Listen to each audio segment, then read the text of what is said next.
Bon, petite parenthèse par rapport à l'actualité qui est assez chargée en ce moment.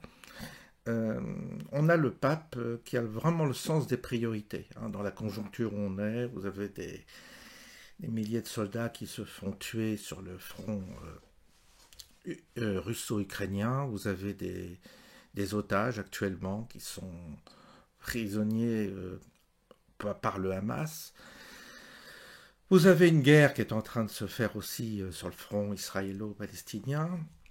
Vous avez d'autres points de la planète qui sont assez chauds. Et vous avez des chrétiens qui se font massacrer dans certains pays. Mais vous avez le pape qui a le sens des priorités et qui a décidé d'inviter 44 hommes, pour être exact, transgenres au Vatican. Alors le pape pape François accueille un groupe de transsexuels lors d'un déjeuner au Vatican.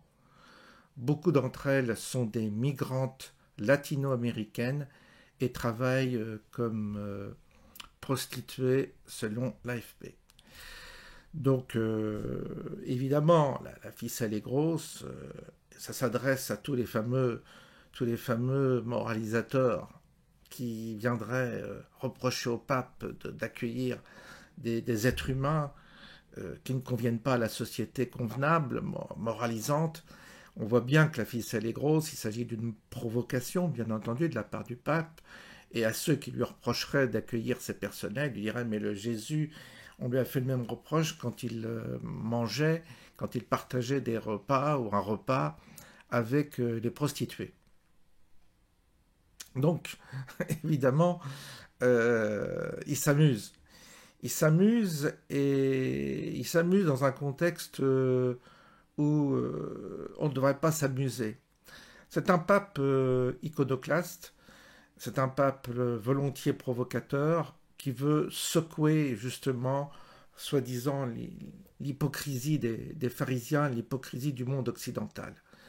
Alors, il pourrait s'attaquer à cette fameuse hypocrisie en dénonçant effectivement des opérations sous faux drapeau ou des opérations de l'État profond qui consistent à magouiller les élections, qui consistent à déclarer des guerres qui ne sont pas justement proprement justifiées, pourrait aller sur des terrains, pourrait aussi s'attaquer au monde musulman conquérant, à l'Iran, où les femmes sont extrêmement maltraitées, pourrait s'inquiéter aussi de nos attentats, de la violence dans nos pays.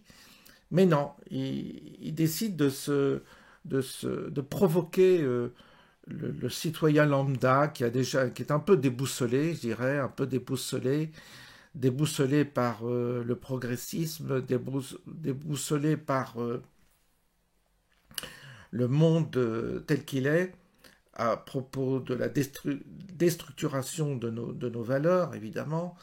Mais non, là, il provoque en quelque sorte. Alors, il dit aux gens qui seraient censés, aux musulmans, par exemple, qui seraient plus ou moins intéressés par la religion catholique, il leur dit surtout ne venez pas chez nous, parce que chez nous, c'est la débandade, il n'y a plus rien, quoi. Il n'y a plus aucune règle, il n'y a plus aucune règle morale, il n'y a plus aucun principe. Donc il met là un espèce de paravent devant éventuellement ceux qui seraient censés ou qui auraient envie de se convertir à la religion catholique, en leur disant surtout ne venez pas chez nous, parce que chez nous, pour venir chez nous, il faut être transgenre, il faut être comme ces gens, il faut surtout... et puis c'est la promotion d'un wokisme qui l'affiche.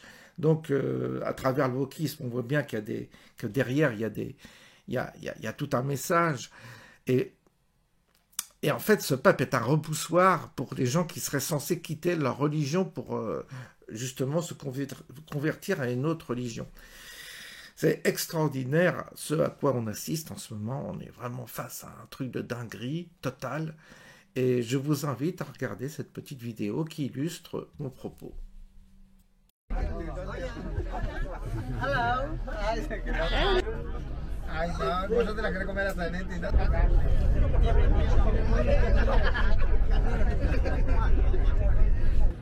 Ok. Dipende da La segretaria. She left her